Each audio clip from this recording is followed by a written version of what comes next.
Guys, here's a lure that I'm sure you're going to see a lot more of in the coming months. It's been out in the States for a while now, but I think it's yet to hit our shores. It's not far away if it hasn't arrived already. I've had my hands on these because I ordered them and got them through America about 3 months ago and just gave them a really good working over just to get an idea of how they go and getting excited about the jack season and the barra season coming, because I think they're going to do a lot of damage. It's the Shadow Wrap Shad from Rapala. They come in a deep and a shallow running version. You can see them here. They're a little bit different to last season's first release Shadow Wrap. So you can just see the length. There's an extra 20mm on these first release Shadow Wraps, and they've got a very similar profile top down.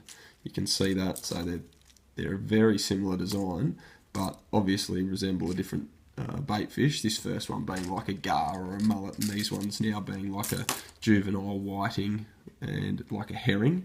So I bought that one up there. I think that's called Tropic Ice for the herring patterns, and when herring are getting around the bridges and things for jacks and trevally and fish like that.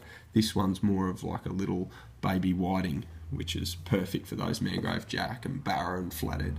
I know guys have been catching bass on these. I've seen a couple of photos of Australian bass being taken on them. It's no surprise because of the action. The packets that you're looking for once they hit the shops are very standard, like the Rapala stuff that's already out. You can see that there.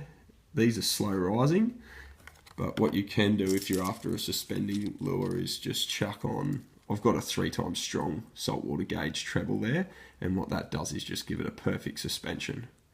And if you look at the profile of it, with that high ridge back in the centre, it means that it's going to be really well balanced as it rises up, or if it just sits there balanced suspending. So there's some cool design features about these things in terms of the way that they're going to swim and sit there for you. Let's have a look at the internals. You can see with these ones they've got those balls sitting there, and they're not a true casting transfer system. They're just held there in the middle, and the reason for that is to give it that shadow wrap action, which is just a really heavy rotation right on that axis, which you can get about 180 degrees when you get a really good twitch action going with these things. So it takes a little while to get a feel for it.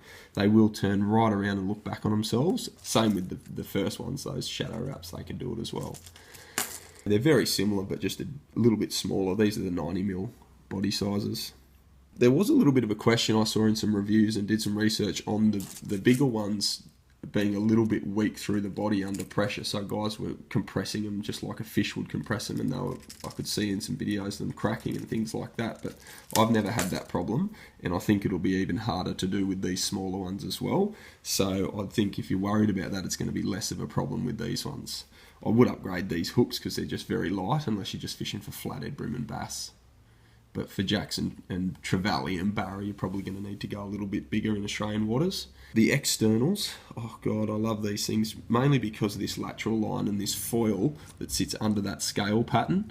So it's a really reflective foil, especially in natural light. And then down underneath, you've got that internal holographic foil. These have all got this clear coat finish, beautiful reflective eyes.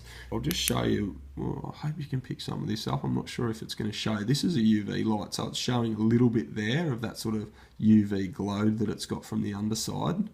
That's becoming really popular with lure designs, especially those more classy lure companies that are sort of more finesse baits and things. They throw that UV paint underneath, which is a cool little design feature. They're going to dive down. This one, the top one, gets down to about 3 or 4 feet and has a really sort of lazy roll on the way through. If you're using it slow, you can use it quicker, but it's got a real body roll on it. You can see that in the video. The deeper one has a more sort of traditional jerkbait style wiggle with a high cadence, and it's really side to side. So that's the action that you're going to get from these things. This lateral line and the way it just defines the fish as a really realistic bait pattern is really one of the X factors for these. So it's that visual appeal that gets me, and I think it's going to get a lot of anglers as well. They're just a really good representation of a bait fish. You can use them at high speeds as well. They do get a little bit shifty at high speeds. If you have a look at the bib shape, it's a bit square built on both. So at high speeds you start to get a bit of a shift just off to the side. I think you can see that if I've got some video here of how it'll just jump off to the side, which is kind of like a little bit of a bait fish action when they're twitching and an injured bait fish action. I tend to like a really repeatable straight retrieve. If I'm just going for that steady retrieve, for it to track really straight, I don't use these like that. I'll get very twitchy with these and give them the stall and let it suspend, especially with these ones with the upgraded centre treble. They are a slow rising bait. I tend to try and make them suspending with that upgraded treble.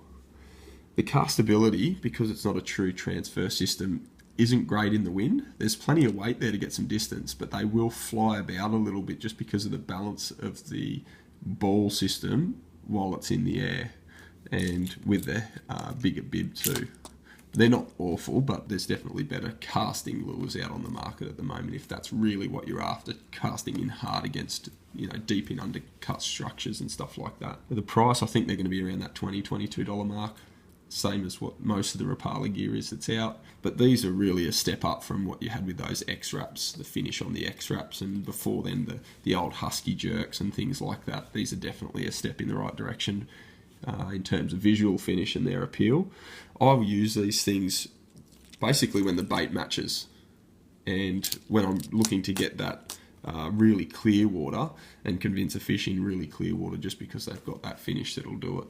So I'm looking forward to getting a few photos of some jacks with these things hanging out of their mouths. And I'm sure it's not going to take too long because the finish on these, their high cadence is just killer.